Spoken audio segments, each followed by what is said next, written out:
review, stuff that and we then we'll spoke talk about about 2.5 months ago. So we do like our fantasy football on this show. We gave a few fantasy, bits of unsolicited advice at the start of the season, or just before the start of the season, as people were heading into their NFL fantasy drafts in the first couple of weeks. And Sean's got the graphics up there. We're going to talk about some of our takes from 2.5 months ago. What hit, what missed, and what is still yet to be found out. Yeah. Take us away, man. Yeah, well, I guess we might as well cover the bad and good teams very quickly. A few big whiffs there, but mostly good. Yeah. Well, I think we hit the Dolphins nail on the head. Yeah, that'd be bad. Saints bad. Yeah. These two. No, that's misses there. Yeah, I'm not going to say hard misses, but I'm in wait and see mode. Well, they're both above 500. Yeah, and which I think is kind of my challenge is like I think they're probably misses. How do they play out the rest of the season? Yeah, Browns bad, Raiders bad, Giants bad. These guys have all been bad. Cowboys defense. Are they above 500? They are 500, I believe. Find that out for me. Colts was a huge miss. That's probably our biggest miss out of this lot. Everyone missed the Colts. Yeah. Yeah. And Panthers and Patriots. That's big misses there. Yeah. Well, I think we'll talk about Drake May later, but I think Panthers above 500 is probably the big thing. And Panthers are 5-4, and yep, exactly. They're killing it. And whoops, then actually these need to be greens. So yeah, Jets have been bad, Titans have been bad. I think we hit those. Cowboys, you can keep the tick there. They're 3-5-1. Yeah. My apologies. I thought they might have been just a tick. Not even close to 500. I thought that was just a tick. So we've got 14. Could you say the Cowboys are doing better than we expected, though? Their offense is doing better than great. Yeah. But it's hard to win games when you're giving up 35. Very true. So that's always been the Cowboys, though. Yeah. So our fringe teams, these are guys that we thought would be fighting for playoff positions. There'll be lots of ticks here because we're on the fence on these teams anyway, aren't we? Yeah. What about this one? The Cards. Do you think they're a fringe team? I think the NFC West. I think they're bad because I think they're bad. Yeah, I think we've missed on them because the NFC West is too strong. Yeah, I think these guys. Yeah, Steelers are fringe. These guys have been good. Falcons. No. These guys have been good. If you've given the Panthers a tick, you'd probably give the Falcons a cross. Well, it's almost a miss on the Seahawks and the 49ers too because they look better than especially true. After last week. They could be playoff teams. But these are kind of fringe teams that we thought would push into the playoffs. So I'll give them that. 49ers, they're looking good. They're good. Yeah. Just really banged up. Really banged up, yeah. Happy with Bucks? Yep. Texans. Yeah, I think the AFC South, maybe they'll still be alive, but I reckon the Texans are across. Vikings? Yeah, I'm happy to give ticks both on. You're the Packers, man. Where do you think the Packers are at? I would have said they're a great team up until they lost the Panthers last week, so let's give them a tick. Tick for now. And if I finish with the Falcons. I think the Falcons are bad. Falcons are bad, so they're not going to make it in the playoffs. So these three go down, and those four we mentioned before should come up. Yep. Up playoff teams. Is there any good team that we missed on? I suppose the Ravens got some work to do. The Ravens got some pretty good with these. The Commanders as well. They're going to be a whiff. The Bengals, I think, going to be a whiff. Although you lose your franchise quarterback early on. Injuries, you can't help that. They're going to be a whiff. I suppose we caveated that.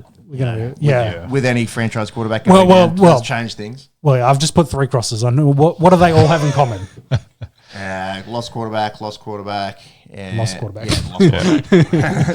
So, Chiefs got a bit of work to do. They're in a tough division, but they're above 500 and probably will be a decent playoff team. So I think we're pretty close. Ravens could go on a run too. Exactly. Like they're across now at our mid-season review point. But yeah, like you said, they could definitely go on a run here in the not too distant future. That's a very quick look. Well, let's talk about the actual important stuff. Let's talk about wide receivers we said to avoid. And hold on, let me get some. You get some noughts and crosses coming on. Ticks and crosses. Ticks and crosses. We get some of these sound effects going. Sounds going. How do we do this? How do I time this right? Well, I'll just say a name and then you just hit the sound. Well, if we start with Jerry Jeudy, I think we hit that one nail on the head. The Browns have been just bad. Yeah. I will say I reckon we miss a Flowers hasn't been horrendous, but he hasn't scored a touchdown this year. yeah. So I'm going to give him a wash. I'll give him a line. It was All like, right, let's so look at the end of the season. Yeah. Olave, Yeah, we missed. I think we missed on Olave. Yeah. He's been good. He's been good on He's a on a bad bad team, but he's been good. Hasn't had a concussion. And I think, you know. As you look, this is, you hate to, because this is a horrendous injury, but I suppose you give a ticket for Tyreek because he wasn't going gangbusters before he got hurt. No. You got to take that into and if we go back to my gut feeling when we did this, and I was just like, I can't really put into words like why I don't think he's going to be great this year, but I didn't imagine him like blowing out his fucking knee in four different directions. Horrific circumstances. Yeah. So, yeah. We'll put the tick there, but no sound effect. No sound effect. No cash. I think No. I think we missed hard on this one on the left here. Adams, he's been excellent. That's a big fart sound there, amongst. Are we giving ourselves a fart? Or are we giving yes, we're giving ourselves a that's fart. a fart for us. Yeah, fart for us. In fact, do 2 on. Dribble fart.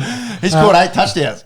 Yeah, well, and I think Matthew Stafford potentially being MVP, it definitely helps. And Nakua's kind of missed a couple of games, but Adams has been good. He fit really well.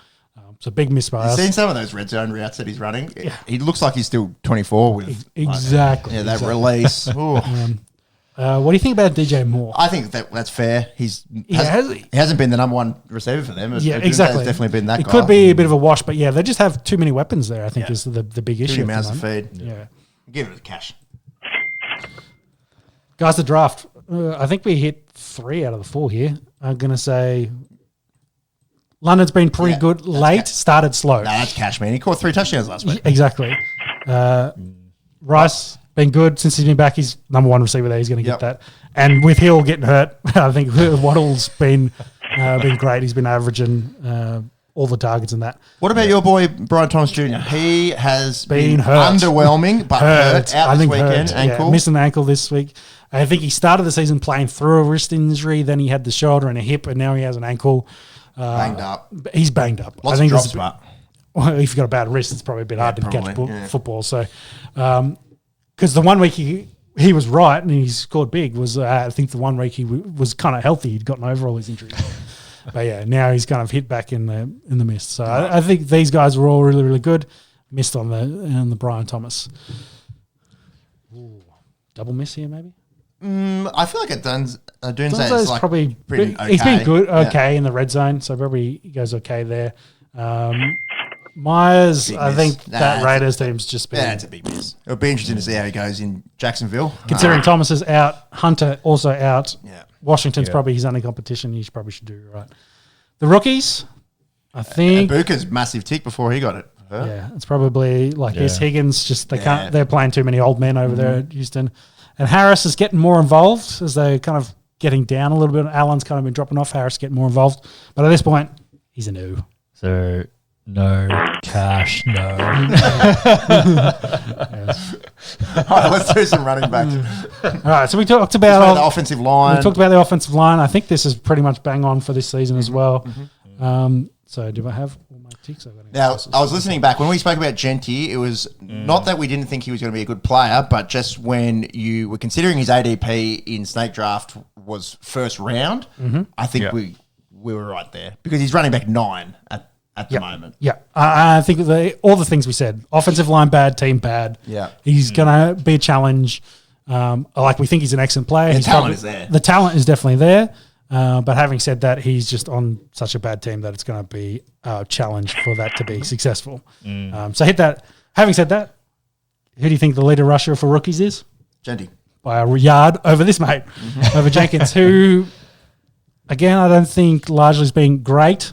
He's been okay, missed a bit of time. But the difference between those two is the value that if you pick up Quinshon Judkins in the 7th round, you're cheering. And we'd have to give ourselves a fart. But look, he's not breaking any rookie records. No.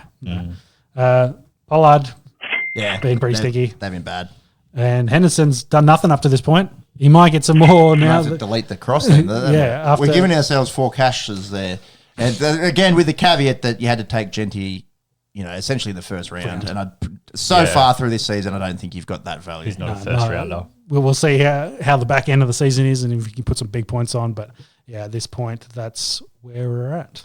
This next one's interesting because I think two of these guys, provided they don't get hurt, you're always going to give yourself, some tips for these guys. Which I think was our point, is like these guys might have been injured last season, but they're in the back half of your first round.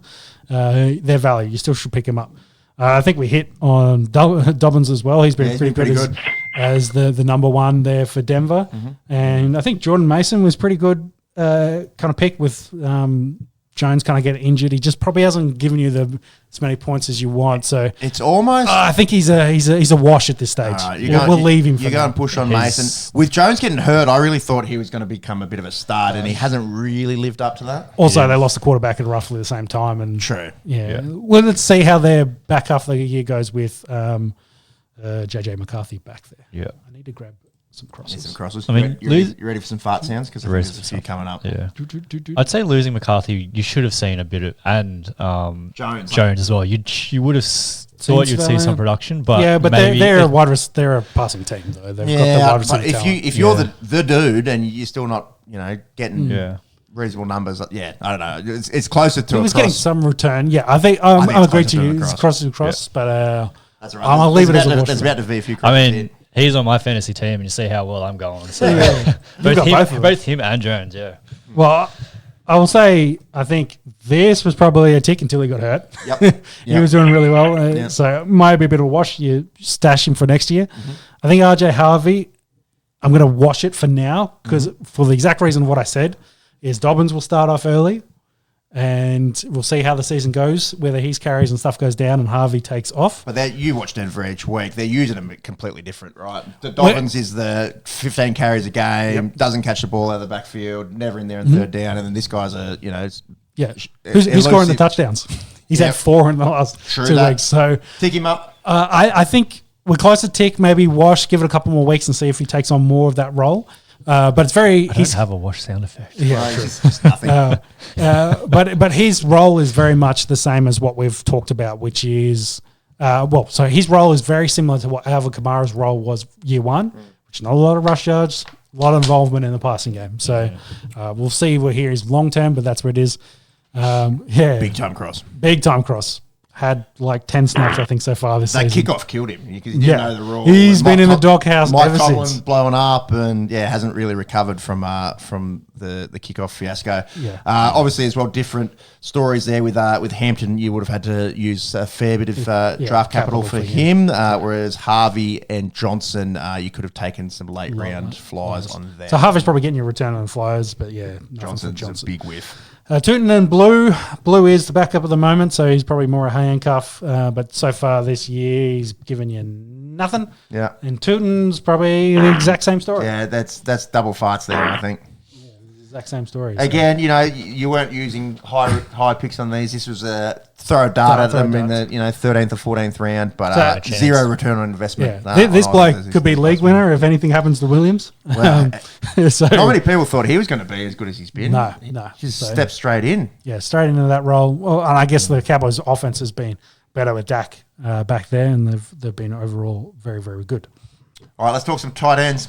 I think the back two is this one's probably Ingram's probably our worst one out of the lot. He's been doo-doo in that Denver defense offense.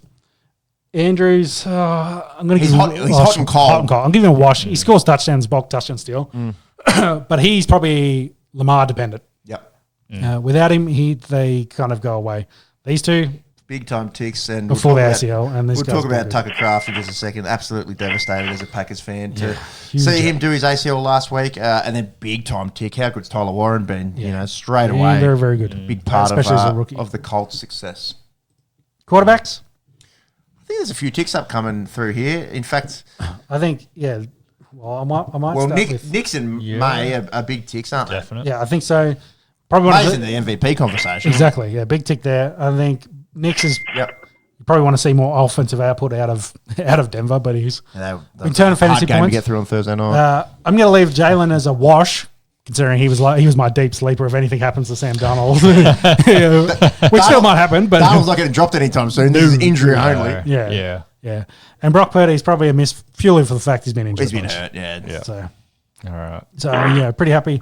And I hate the fact that I was so right on the fact that it was either going to be Nix or Daniels would have a sophomore slump. And Daniels unfortunately was of the rookie quarterbacks from last year is the one that had the big sophomore regression, unfortunately. And that dude third on the right on screen is making a case to be the best quarterback out of that draft. But obviously... He's got the most wins and touchdowns, bro. Well, that's true. I think outside of...